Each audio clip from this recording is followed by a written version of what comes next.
वक्रतुण्ड महाकाय सूर्यकोटि समप्रभा निर्विघ्नं कुरु मे देव सर्वकार्येषु सर्वदा. Shri Gurubhyo Namaha, Shri Matre Namaha. Namaste everyone. In today's session, we are going to review the Nama Sinjana Mani Manjira Mandita Shri Padambhuja. Vasinyadi Vak Devatas are describing the Namas in Shakti Kootam. Shakti Kootam is Moola Mantra's third Kootam. It is the region below the hip. So let's review this Nama. Let's first look at the components in this Nama. Sinjana. Sinjana is that Dwani, that melodious tinkling sound. What's making the tinkling sound? Mani, the Ratnas filled in something makes that Dwani, Sinjana Mani. What is filled with that? Manjiram. Manjiram is a musical anklet. A musical anklet is making a very special Dwani, and that musical anklet is filled with Mani. It's filled with Ratnas. So this Nama is talking about a very special musical sound making anklet that Sri Lalitambika is wearing, and it is also called as Silambu or Thandai. It looks something like this. Mandita. Mandita means Alankrita. Goddess's feet is Alankritam with this very special musical anklet. And where is it Alankritam? In Shri. Shri means auspicious. Shri Pada Ambuja. Shri Pada Ambuja. In her Padam means feet, Ambujam means lotus. Shri Padam. It's not just any ordinary Padam that has anklet. This is Shri Padam of Sri Lalitambika. Sri Lalitambika's divine lotus feet is adorned with very special musical sound making Mani Manjiram. Mani Manjiram is the anklets. So this Nama is about anklets making sound. That means it's related to Shabdam. In this Nama, Vasinyadi Vak Devatas are describing the very special anklets that goddess is wearing in her divine feet. The anklets are filled with Ratnas or Manis, and they are specially called as Manjiram. They are no ordinary anklet, they are Manjiras, Mani Manjiras.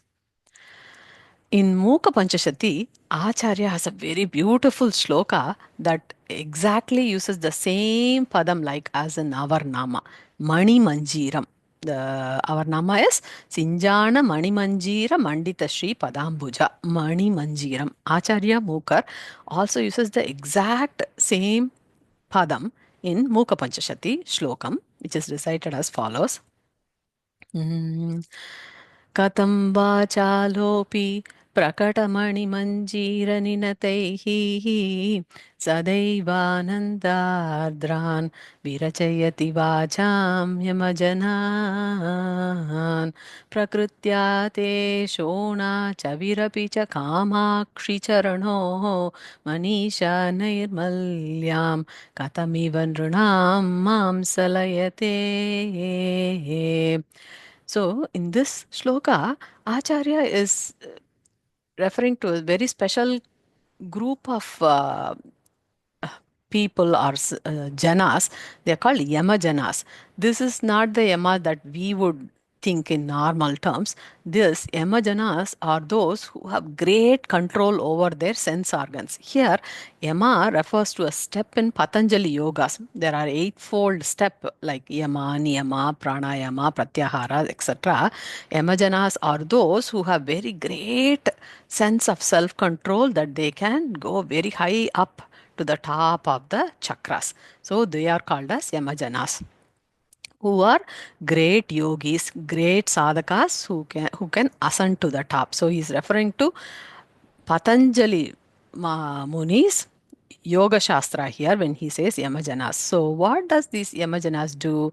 What would normally a great sadhaka that goes in this Yoga Margam prefer? Generally, great sages who are in Yoga Margam will prefer perfect silence. We have seen sages going to caves in mountains. They isolate themselves in places where they can prefer silence, right? So they want quiet place to do their sadhana. So Acharya Mukar in this shloka is wondering, Usually, sages prefer only perfect pin drop silence, whereas here, Acharya says, Prakata Mani Manjira Ninataihi. These yogis, these great sadhakas who usually sit in caves in mountains and in very isolated places, preferring silence, instead of preferring silence, what are they doing now? They are longing to hear the sound of your special Manjiram. Prakatam. Prakatam means that which manifests the sound. Which is manifesting sound? The Mani Manjiram. See, Ambal's Mani Manjiram um, is making sound. Acharya is wondering, usually sages who reach the top of Sahasrara, they would prefer perfect silence. But what a wonder, Amma, he says. Kamakshi Devi, what a wonder. Usually sages prefer so much silence, but now they are preferring to hear the sound from your Mani Manjiram. They are longing to hear your sound. Why, Amma? Why is what a wonder is that? Is a very beautiful um, concept that Acharya Mukar is saying here in Padaravinda Shataka. In this, he gives a hint that it is not just an external sound that the sadhakas are longing for here. Acharya says, Sadaiva, always, Ananda Ardram. Ardran means like getting wet. That's what Ardran means. So in the Sahasrara Chakra, internally, this sadhaka always wants this bliss of Amritam flowing from your Sri Padam in the Sahasrara. That's why this Manjira sound, Mani Manjira Mandita, Sinjana Mani Manjira, the Dwani from the Mani Manjiram that comes from the lotus feet of Sri Lalitambika, it is visualized at the top of the Sahasrara, and that the sadhaka can hear this only internally when he reaches in the yoga marga, Patanjali's yoga marga, with great sense control. When he is able to control all of his senses and take his jiva shakti, prana shakti, all the way to Sahasrara, that's when the yogi or the sadhaka who usually prefer perfect silence, now wants to hear internally the sound of Mani Manjiram of Sri Lalitambika from her Sri Padam in Sahasrara. That is what our Nama is saying as Sinjana Mani Manjira Mandita Sri Padambhuja. That's the difference between an ordinary anklet that we all wear versus a Mani Manjiram that is adorned in Sri Lalitambika's feet. See, women wear anklets.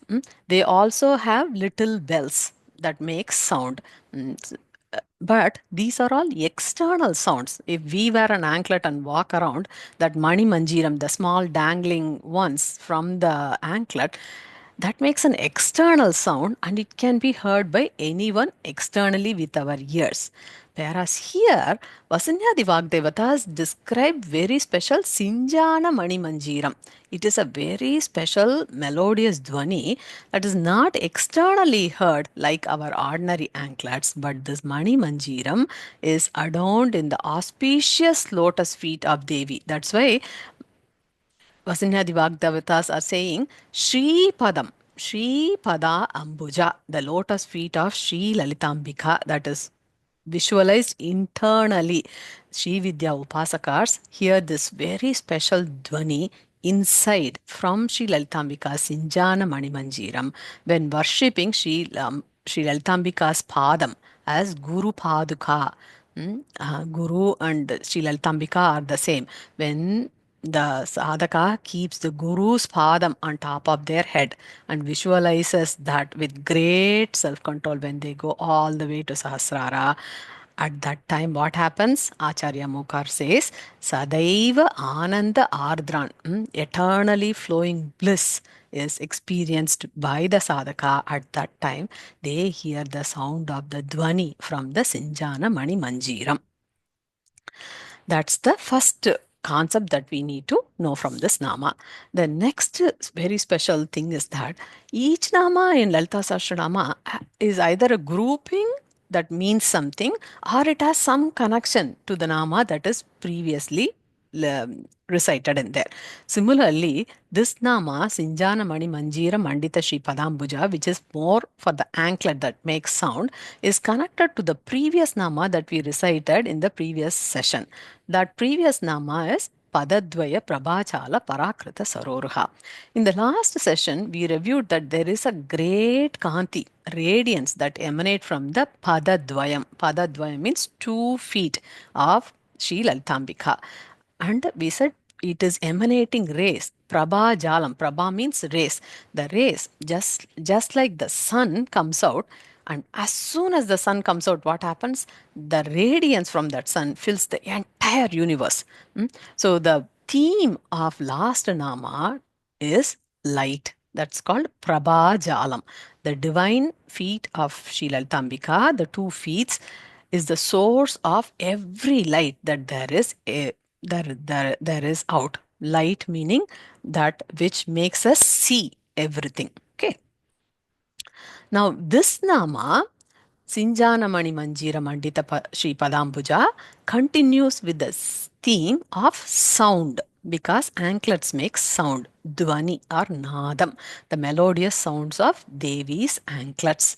So if we think about light, that's the Prabhajalam from previous Nama, and Dwani, Sinjana Manjiram from this Nama, light helps to see a Rupam and sound helps to hear, right?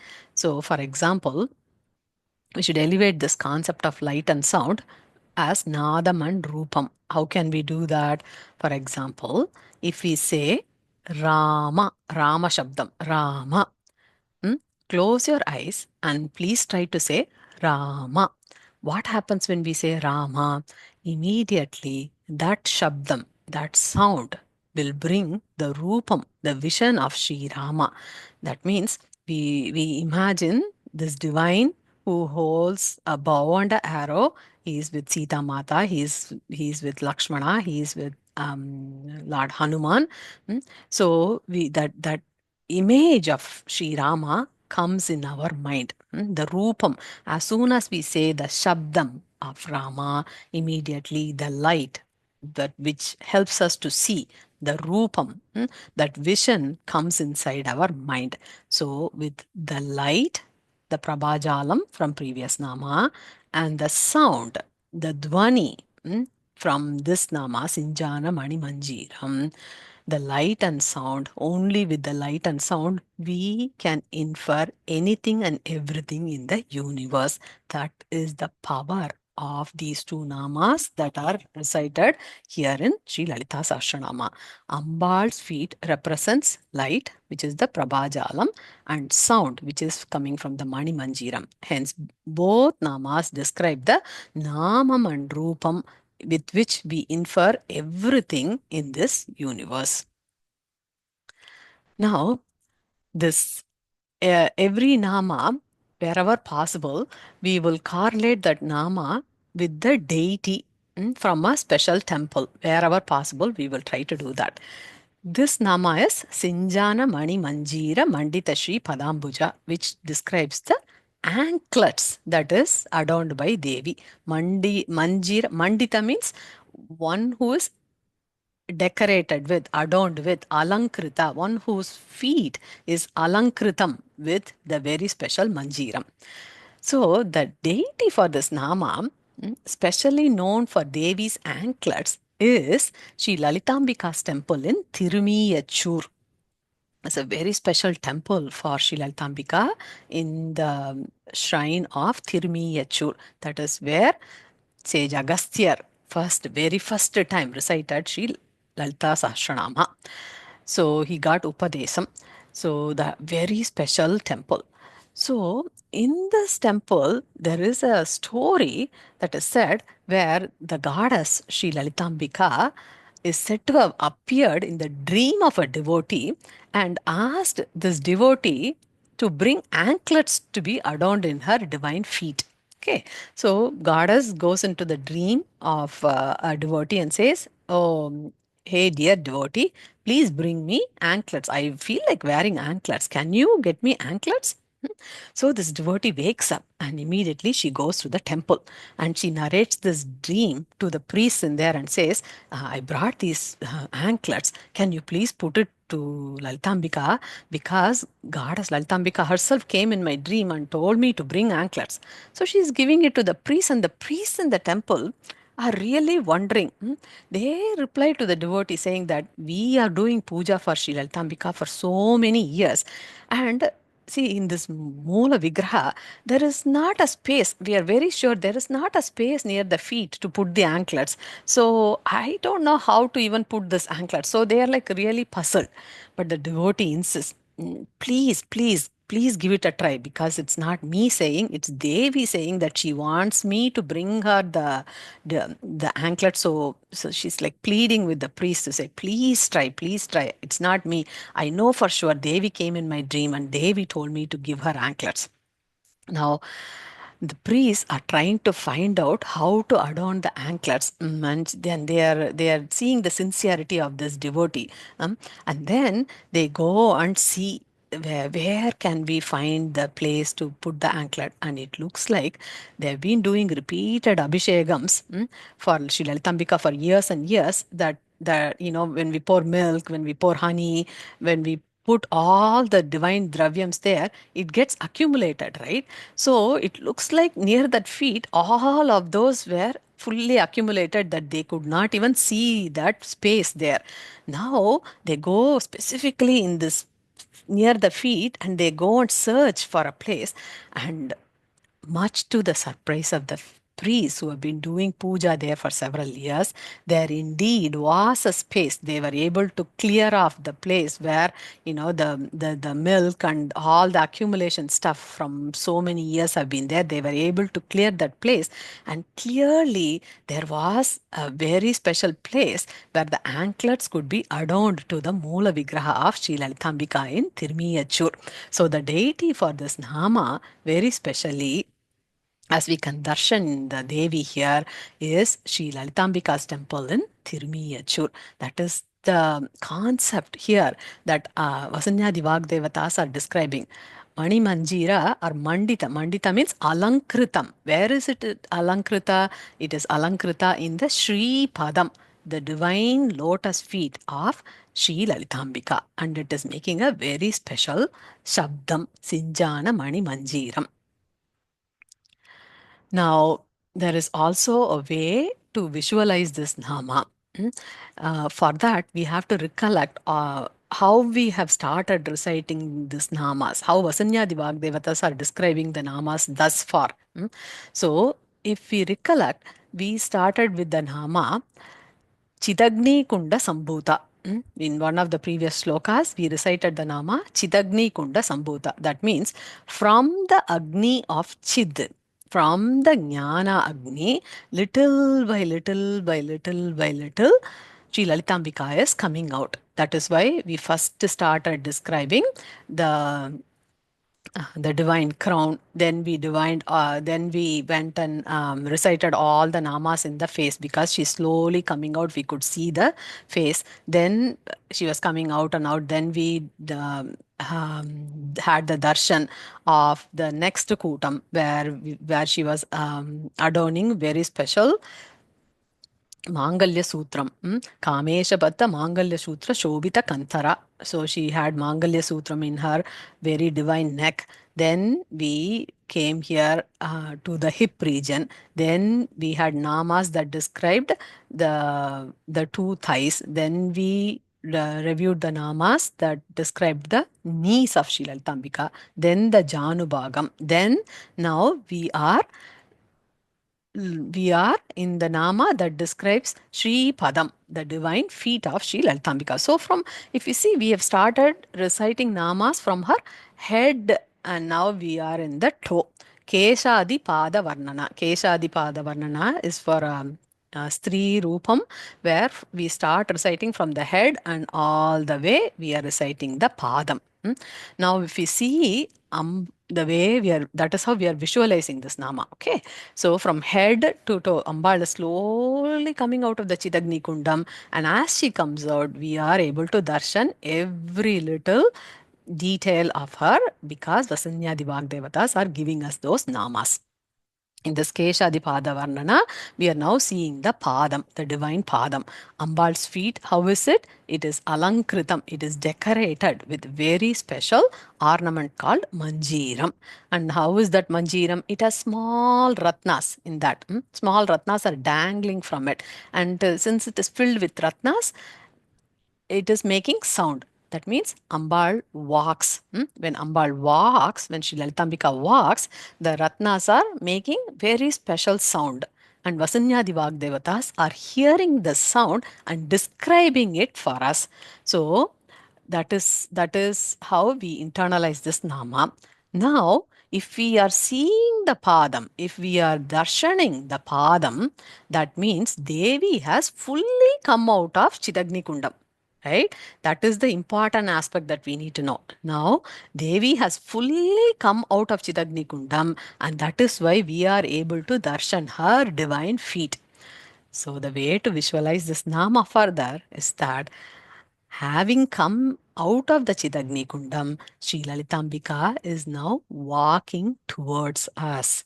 When she comes out, Devi's anklets, Mani Manjiram, Sinjana Mani Manjiram, is making very special Dwani. If Devi is coming towards us, so she's coming towards us, and that time we are hearing the sound of the divine anklets. If Devi is coming towards us, wow, what else we ever need in our life? Sri Lalitambika is coming towards us. That means all of our worries and fears are gone forever.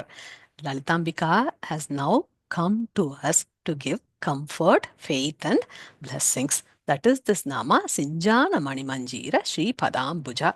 As next steps with Acharya's blessings, let's review the next Nama in Sri Lalita Sahasranama. Loka Samasta Shukino Bhavantu. Thank you so much, everyone.